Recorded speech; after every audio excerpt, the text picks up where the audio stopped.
السلام علیکم ورحمت الله. ګرانو دوستانو، امید لرم چې روغ جوړ او د صحت جامې به پر تن ولرئ. لکه څرنګه چې ټوله دنیا په دې پوهیږي او دا یو عام حقیقت دی چې هر شی ښه او بد لري، هره لاره ښه او بد لري، هر انسان ښه او بد لري.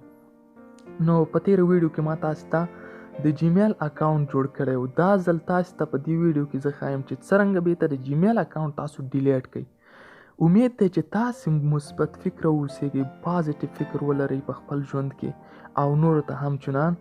نو راځئ دوستانو، یو وړوکی ویډیو مې جوړه کړې ده او په هغې کې به تاسو ته زه وښایم چې څرنګه موږ کولی شو د جیمیل اکاونټ ډیلیټ کړو. راځئ چې شروع وکړو. ورځو په تلیفون کې ګوګل ته، د ګوګل اپشن یا ګوګل هغه اپلیکیشن چې ښکاري په هغه کلیک کوو. د کلیک نه وروسته موږ ته وړوکی شانتې صفحه کولاویږي په دې شکل. په دې شکل صفحه چې کولاوه شوه هغه کیڼ طرف ته جی ښکاري، دا زیاتره وخت کې ښي طرف ته په هغه لوړ سر کې هغه کونج ته چې وښکاري په همدې شکل وي. په دغه جی باندې به کلیک وکړئ. د کلیک نه وروسته تاسو سره یوه وړه صفحه بله کولاویږي. راځئ چې په دغه باندې کلیک وکړو او وینو داسې یو وړوکی صفحه کولاویږي. دا دی د جی باندې د کلیک نه وروسته داسې صفحه کولاویږي، یعنې مربوطه د دې اکاونټ معلومات تاسو ته ښیي. کله چې هغه صفحه کولاو شي په دې باندې دلته موږ ګیټ سټارټ کلیک کوو. د ګیټ سټارټ نه وروسته دا د دې اکاونټ مکمل سیټینګ کولاویږي. دلته ډیټا اینډ پرسونالایزیشن کې زموږ اصلي کار دی، ولې په اول کې موږ سره د هوم مینو کولاویږي. د هوم مینو کې موږ څه کار نه لرو. راځو ډایرکټ ډیټا اینډ پرسونالایزیشن ته ورځو. په دې کې کلیک کوو. راځو زموږ د ډیلیټ سرویس په کار دی، یعنې د ختمولو د لمنځه وړلو سرویسونو خدمتونه په کار دي.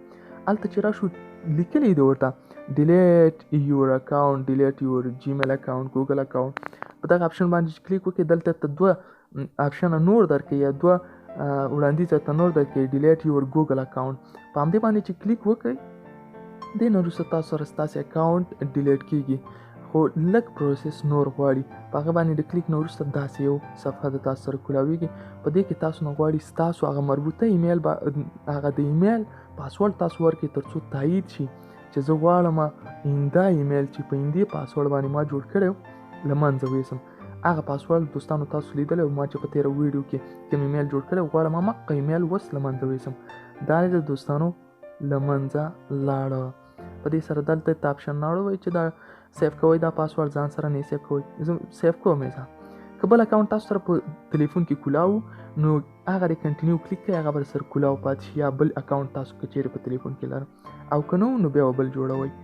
ښه دوستانو، زما چینل ته سبسکرایب کړئ، لایک کمنټ هم هېر نه شي او بیل بټن. نوي دوستان راوبلئ او څوک چې هر رنګه مشکل لري ما ته یې میسج وکړي، یعنې ما ته یې کمنټ کې پرېږدي، زه به ورته مربوطه ویډیو جوړه کړم. مننه، ژوندي اوسئ، ستاسې د کامیابۍ په هیله.